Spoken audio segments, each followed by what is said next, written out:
Captain Ibrahim Traore has made a bold and direct statement that is now drawing attention across Africa and beyond. He says clearly, "We are not a democracy. We are in a progressive, popular revolution." This is not just a political slogan. It is a strong message about the direction he wants for Burkina Faso and what he believes is the best path forward for his people. If you want more deep, honest breakdowns of political developments like this, make sure you follow, subscribe, and stay connected. This is where you get clear explanations without confusion or unnecessary noise. In April 2025, Captain Ibrahim Traore made it official. He declared that Burkina Faso is no longer following what he calls Western-style liberal democracy. Instead, the country is now operating under what he describes as a progressive popular revolution. This announcement is not just about changing words. It represents a major shift in how the country is being governed and how decisions are being made. To understand what this means, it is important to look at the background. Burkina Faso has faced years of serious challenges. These include insecurity caused by armed groups, economic struggles, and frustration among ordinary citizens who feel left behind. Many people believe that the democratic systems used in the past did not bring real change to their daily lives. Captain Ibrahim Traore came into power during a time of deep crisis. The country was dealing with rising violence and instability. Many citizens were demanding strong leadership and quick action. When he took control, he promised to focus on real solutions instead of political talk. Since then, his approach has been very direct and focused on results. His rejection of traditional democracy is based on one key argument. He believes that the type of democracy practiced in many African countries is not truly serving the people. According to him, elections alone do not guarantee development. He argues that voting every few years does not automatically lead to better roads, better schools, or improved security. Instead, he says the progressive popular revolution is designed to be people-centered. This means the needs of ordinary citizens are placed above political structures or external expectations. In his view, the government should not just follow systems that were created elsewhere. It should build a model that fits the realities of Burkina Faso. This message is gaining attention because it challenges a long-standing global idea. For many years, liberal democracy has been promoted as the best system of government. It is often linked with freedom, human rights, and development. But leaders like Ibrahim Traore are now questioning whether this model works the same way in every country. Supporters of Traore say his approach is practical. They argue that Burkina Faso needs action, not theory. They point to the projects his government has started since he took power.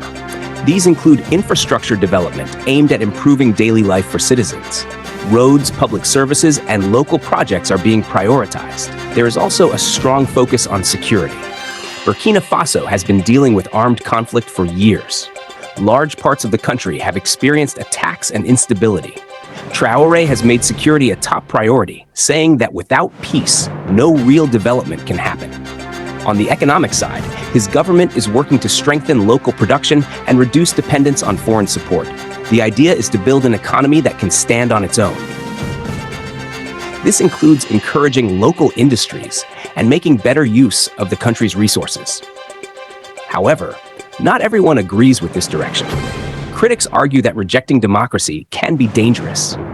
They warn that without democratic systems, there may be less accountability. This could lead to abuse of power if leaders are not properly checked. Some observers also question what the progressive popular revolution really means in practice. They ask how decisions are made, who has a voice, and how leaders are held responsible. These are important questions because any system of government must balance power and responsibility. Despite these concerns, many citizens in Burkina Faso appear to support Traore's approach. For them, the most important issue is results. They want safety, jobs, and better living conditions. If the current system can deliver these, they are willing to support it. This situation is not only important for Burkina Faso, it is also being watched closely by other African countries. There is a growing conversation about whether new models of governance are needed. Some people believe that African nations should create systems that reflect their own history and needs, instead of copying models from outside. At the same time, the international community is paying attention. Western countries and global organizations often promote democracy as a key value. When a leader openly rejects it, it raises questions about future relationships, cooperation, and support. What makes this story even more interesting is the language used by Ibrahim Traore. He does not speak in complicated political terms. His message is simple and direct. He is saying that the system must serve the people, not the other way around. This clarity is part of what is attracting attention. In many places, people are tired of political promises that do not lead to change. A message that focuses on action and results can be very powerful, but the real test will be long-term impact. It is one thing to announce a new direction. It is another thing to sustain it and deliver consistent progress. Over time, people will judge this approach based on what they see in their daily lives. Will security improve across the country? Will the economy grow in a way that benefits ordinary citizens? Will infrastructure projects continue and expand? These are the questions that will determine how successful this revolution really is. There is also the question of inclusiveness. A people-centered system must ensure that all voices are heard. This includes different regions, communities, and groups within the country. If some people feel left out, it could create new tensions. Another key issue is transparency. Even in a revolutionary system, people need to understand how decisions are made. Clear communication helps build trust between leaders and citizens. As the situation develops, more details are expected to emerge. Observers will continue to watch how policies are implemented and what results they produce. This will provide a clearer picture of what the progressive popular revolution truly looks like in practice. For now, one thing is certain. Captain Ibrahim Traore has taken a strong position. He has clearly stated that Burkina Faso is choosing a different path.